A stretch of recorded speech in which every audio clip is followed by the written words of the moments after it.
Sean, what have you seen from Alex Anzalone so far in his growth, and how quickly did he sort of pick up after missing so much time last year? I think he's doing well. I know he feels healthy. He looks strong. His weight's up. I like the way he's carrying his pads. He's had a good off season relative to his rehab. So he's working with the first group, and he's someone that obviously has played a number of plays for us and knows what to do. So I've been encouraged. Sean, I was curious about your idea for a postseason bubble. Is it, did you, envision something like the NBA is doing at a neutral site, or what are your thoughts on how the NFL could safely do that?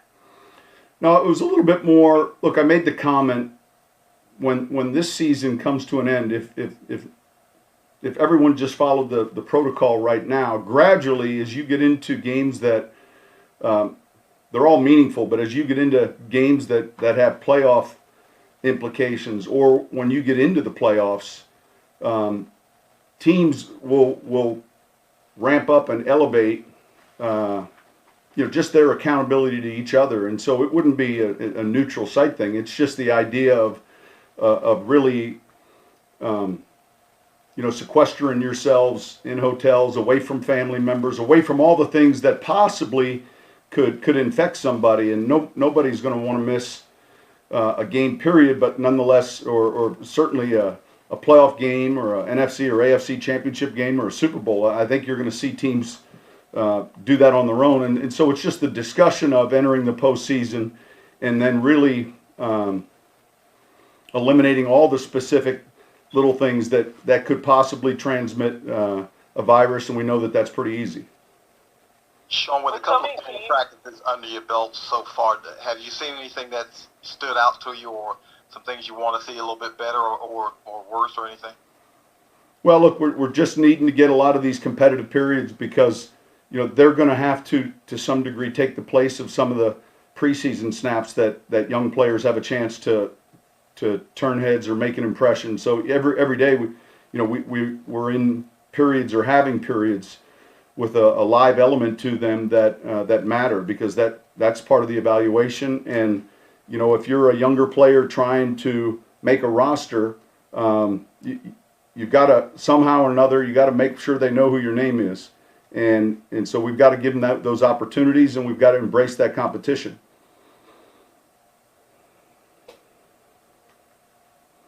Sean, how far along in the installation are you all right now? Say for your newcomers like Emmanuel Sanders, how many times has he gone through the offense?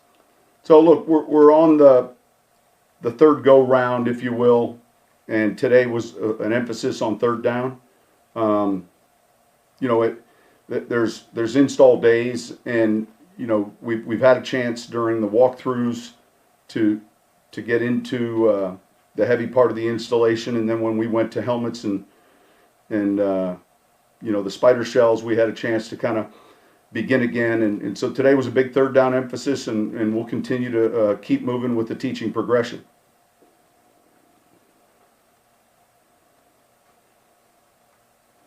Are you guys doing any sort of load management with Demario Davis, since you already kind of know what you have out of him? Well, look, there's not just one player.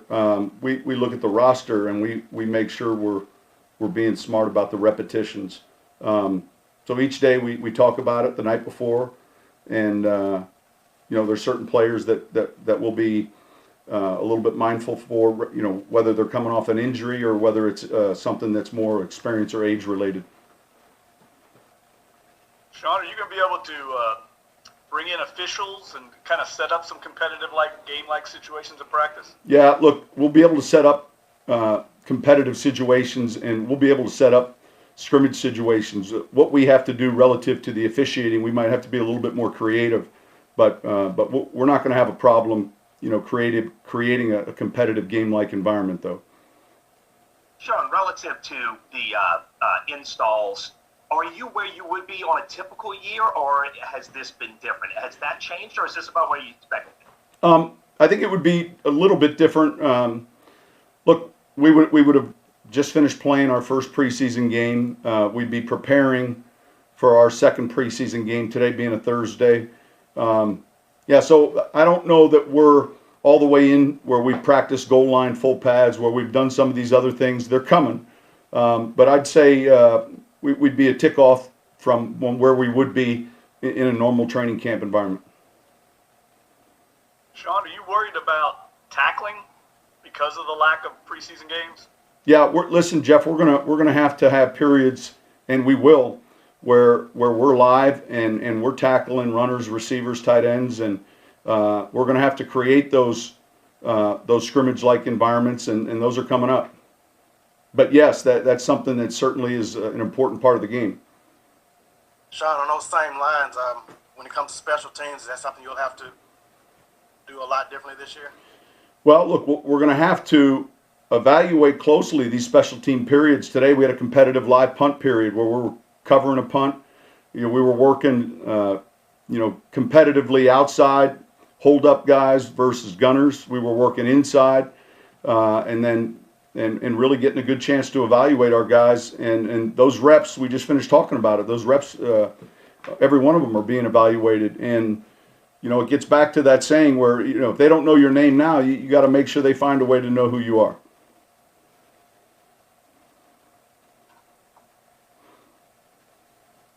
All right, thank you. You mentioned Alex Anzalone.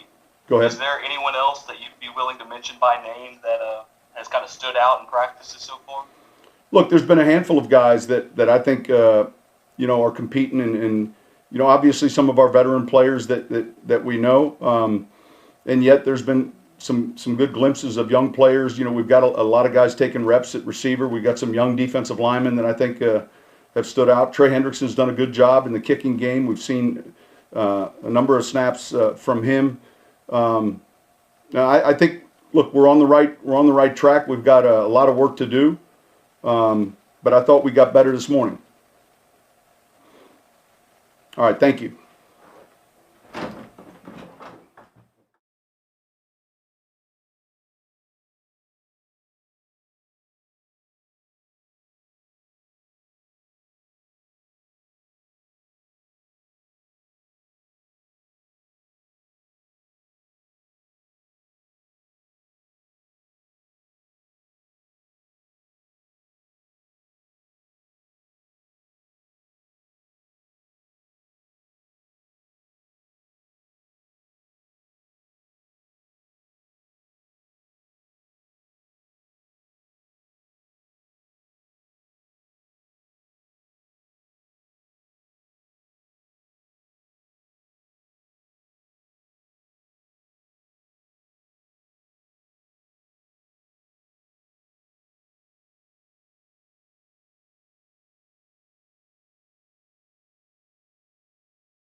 First question is going to go to Sean Fazan. Sean?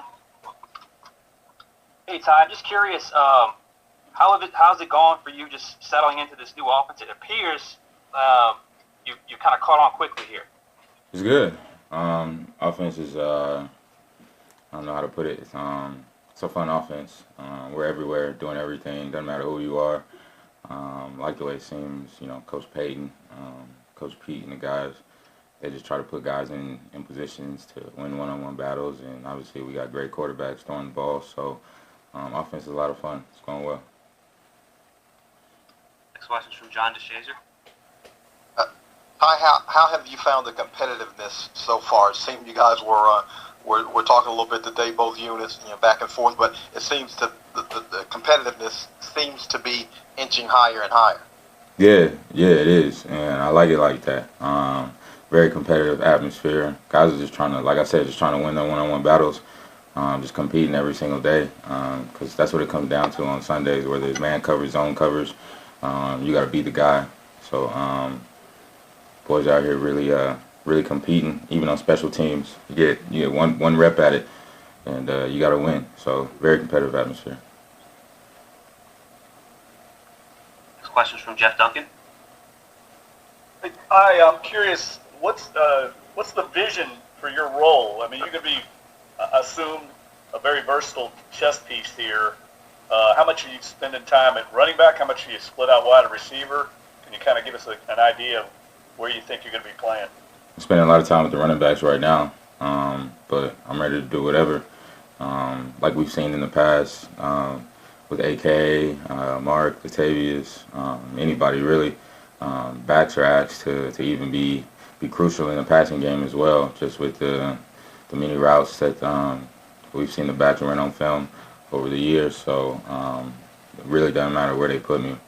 I'm just going to do what's asked of me, whether it's winning on a route or winning on a run, getting the dirty four. Next question from Amy Just. Yeah, the last time we talked, you were excited about, being involved in this offense. Now that you're, able to actually go through plays on the field, what's it like to be involved in this intricate offense? It's a lot of fun. It's the most freedom I've ever had in an offense. They're just asking you to win. I know I'm using that word a lot. That's a very important word around here, is winning. That's all we care about. That's all we're trying to do. So, still the same, still very excited, very happy to be here. I'm grateful to be here. The atmosphere is very special. I mean, every day I come out here just getting in the stretch lines, I'm just filled with gratitude for just being a part of the black and gold and being a New Orleans Saints, having guys around me. I'm thankful to be here. I'm right where I'm supposed to be, I guess.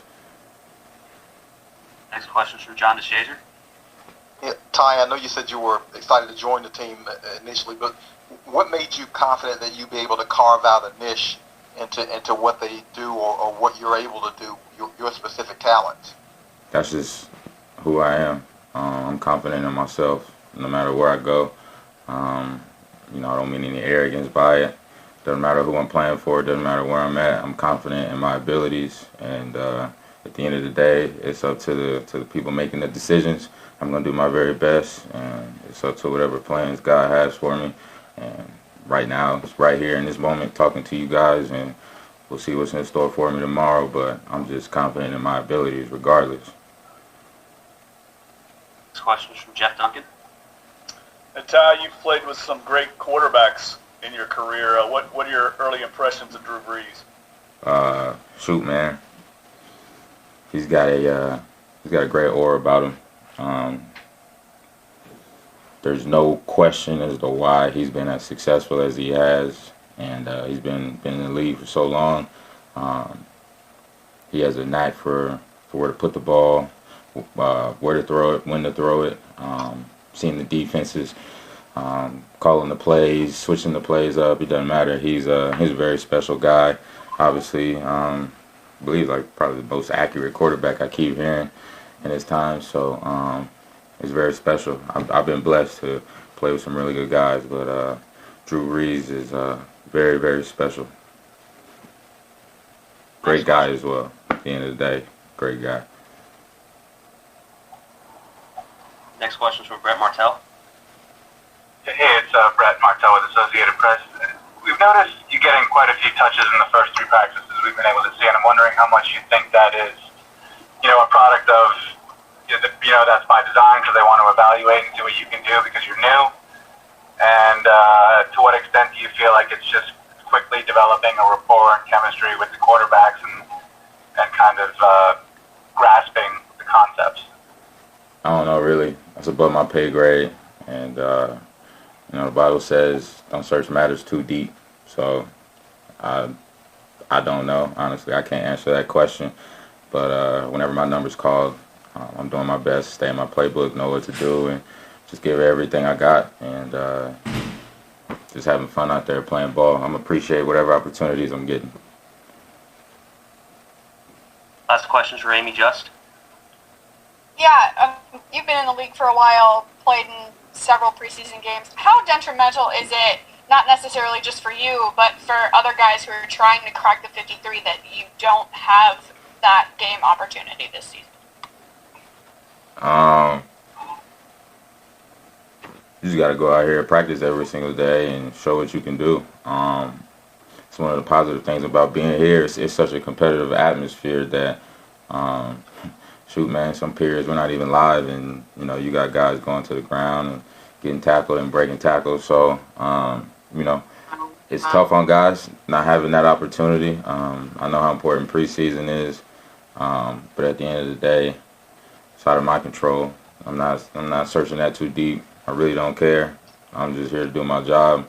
I'm gonna play as hard as I can every single day, practice, do whatever I got to do, and hopefully I'll be here. Okay, we're all set. Thanks for the time, Ty. Thank you. Thank you. Thank you, Ty.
dedicated so much of your time and effort, to the social justice and the Players Coalition causes, and for better or worse, they've taken center stage in the country so much this off season. I know you're also doing the job with CNN. I don't know if rewarding is the right word, because I know it's still a work in progress, but just how meaningful is it to you to see how much impact and how important a role you're playing after you've dedicated so much of your time to that?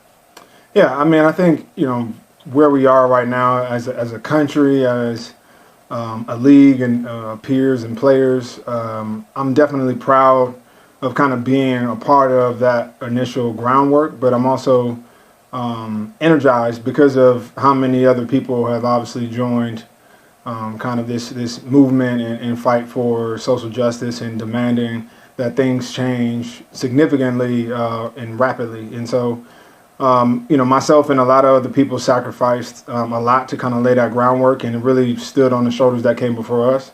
And I think we're at a moment right now where, we can significantly push that agenda forward. Malcolm, the last time we talked to you, you described yourself as a natural introvert. Is it something that you've had to try to teach yourself or encourage yourself or learn how to be an extrovert and to be such a face of this cause, to be out front so much? Well, I think a lot of it comes with just understanding my own limitations and capabilities, knowing that, a lot of this work takes a lot of energy and a lot of outpouring. So I've done a better job, or had to learn how to really take care of myself as well. But also, any movement has multiple heads and multiple people doing different things. Anybody or any organization that's led by one person is more than likely a cult. And so I've also had the benefit of being around a lot of guys who spread that work around. So it's not all on my shoulders. We got guys doing phenomenal work all around the country. And so I'm while my face is out there a lot, I'm a member of a larger team of guys that are doing some great work. Next question from Amy Just. Yeah, just following up on that, with you being a natural introvert, at one point in your career, did you feel comfortable taking on that leadership role, that vocal leadership role? Well, I mean, on the field, it's a lot different than in person. So it's a lot easier for me to be a leader and vocal on the field. That's where a lot of my personality comes out. And I've been a captain on every team that I've been on since I've started this game. So that has not been a challenge for me, but stepping out more into the public eye and being kind of a voice in that regard definitely took a lot of preparation and really, I think, courage just to fight my own battles, to unlock, or free my own mind, to detach myself from the criticisms that, we're just athletes and don't have anything to contribute to the conversation, or that we're not the experts, we don't know enough. All of those things, you hear, and it took me a minute to break out of that. But once I realized that I'm just as intelligent as all of these other people who are in these rooms, that I have something to offer to the public dialogue, it made it a lot easier. Next question is from John DeShazer. Well, Malcolm, two questions. First, how comfortable are you that it seems like that leadership role has, if not overtaken, certainly caught up to the assets you provide to a football team? What do you mean? Your social justice work seems to be almost overshadowing your football career. You've had a pretty solid football career. Yeah, I mean, if people know me more for what I do off the field than on the field, I think that's a win for my life. I'm much more concerned at the impact I have in this world than I am with the impact I have on the field. While the impact I have on the field is very important to me, and it's what I love to do. I love this game and love playing it. I'm actually very okay with me being known more for my contributions to society than to the game. And second, the rejoin with the Saints on the field. You've been with the team on the field now for several weeks now. How has that been what you thought it would be in terms of the talent you felt like you played with, and the role you would play with that talent? I mean, honestly, stepping back into the Saints facility, the organization has been very nostalgic for me. Obviously, being the place that I started at, but this is probably the most talented team I've been a part of since the 2017 Eagles team. And I told everybody when I stepped in, it was very apparent very early. I'm like, I don't understand how you guys haven't won a Super Bowl in the last 3 seasons. There's just that much talent on the roster, and so as a leader, it's just looking at like, well, how do we not mess this up? How do we continue to keep guys engaged and motivated and constantly striving to compete and improve and grow? And I think that's the largest part, is how do we get over that hump? And I know that's one of the roles that I was brought here to produce. So that's really what I'm focused on now. Next question is from Christopher Donalds. Hey, Malcolm, you were facing Drew Brees in practice now after facing him on the field on the other side of the team for a few years in Philly. But what are you seeing out of Drew's arm in practice as we go through his age 41 season here? He's got a live arm. He's obviously been, if not the most, one of the more accurate passers in this league for feels like almost a decade now. And now that's no different. He's still able to throw the ball down the field. He's not going to be, throwing 60-yard bombs every other play.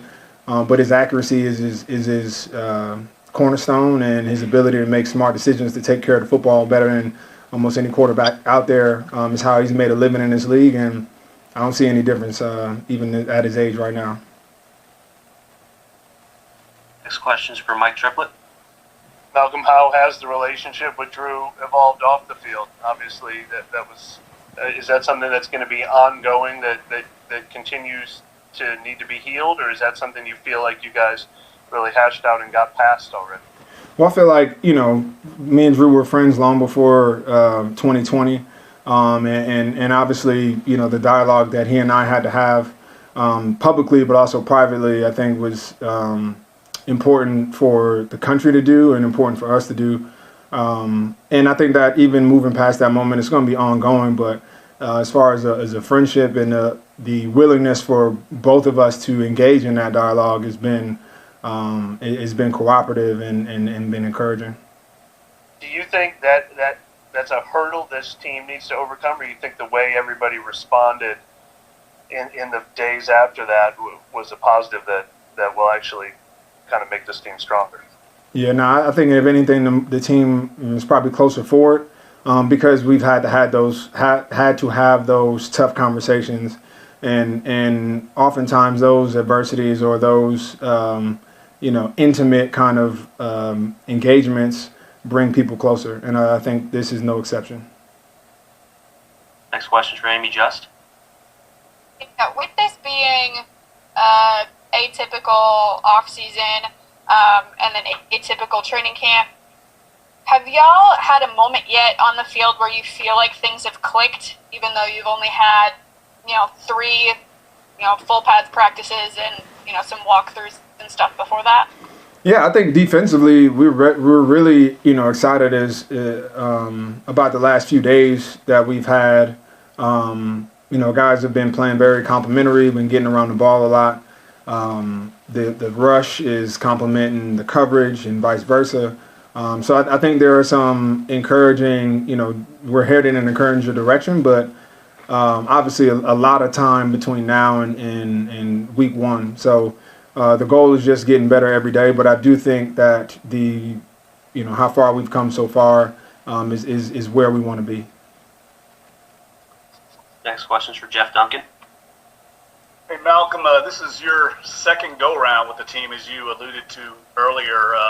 When you were drafted back, this was before the Super Bowl, before the organization had really kind of taken off, so you have a very unique perspective coming back into the organization. I'm just curious what your early impressions have been both on and off the field and where the Saints are at compared to where they were before you got drafted. Well, I think, surprisingly, a lot of the culture that was built early on in Sean Payton's tenure here, as well as Drew Brees, a lot of those, the cornerstones to the culture here have remained. Dennis Allen, the D coordinator, was, a DB coach around that time. So he's very, very entrenched in kind of those early culture, that early culture builder. And so it's actually surprising to come back and see a lot of the same things being talked about, a lot of the same situations, the expectations, the way they go about practicing. All of these things, lead to winning. And that culture has been in place for a while, and there's no surprise why this has been the winningest team in the last few years. Next question is from Brett Martell. Brett? Hey, Malcolm. The expressions, timing is everything, strike while the iron's hot. And in that light, do you feel like you've been pulled towards the social justice movement more frequently this year than in the past? And how do you approach that in terms of balancing with football? Is that difficult? Is that something you're still navigating? Well, I mean, it's something I've been doing now for going on 4 years. So I think I've gotten it down packed. But obviously with being a correspondent or contributor for CNN and just all that's happening right now in our country with the pandemic and social unrest and this election coming up, obviously there are a lot more demands for that voice. But, I've been a part of, this and being able to balance having an impact socially, and also handling my business on the field. So I have no concerns there. Next question is from Doug Mouton. Doug? Yeah, hey, Malcolm. How good are Marshawn Lattimore and Janoris Jenkins as a tandem? And could you talk about maybe, from your vantage point, what makes them special? Yeah, well, I think, for me, and, without knocking anybody I've played with, I don't think I've played with a tandem, who are both as talented as Marshawn and Janoris. Just, Janoris being a veteran who can run with anybody, can change direction and cover anybody, and who I think is really motivated and hungry right now. To watch him just in practice against our receivers has been impressive. And then I think Marshawn, really can be the best corner in this league. It's just about, consistency and really bringing that out of him. But he's been locked in and focused. And I think he knows that everybody expects him to be the best on every single play. And so being able to have that talent on the outside as a safety lends to a lot of freedom and a lot of ability to manipulate the defense and make plays. So I'm very, very excited, for, anybody. Anytime you get two corners like that as a safety and as a pass rusher, you get excited because there's more opportunity to make plays. Okay, last question is from Kat Terrell. Kat? Hey, Malcolm. I was just wondering, who are the most competitive receivers you've ever faced in practice specifically? In practice? I got to do a joint practice with the Baltimore Ravens once, and Steve Smith was there. He's probably the most competitive receiver I've played against in general. But just the early parts of this camp, I think Michael Thomas is probably fitting that bill. He's somebody who's very, very passionate. You think the first rep of practice is, the first rep of the Super Bowl. He wants to win everything, and I think that attitude demands it out of everybody else, and kind of raises that competition level. So I think he's probably that guy on this team. Okay, we're all set. Thanks for the time, Malcolm. All right, thanks, guys. Thank you. Yep. Thank you. Yep.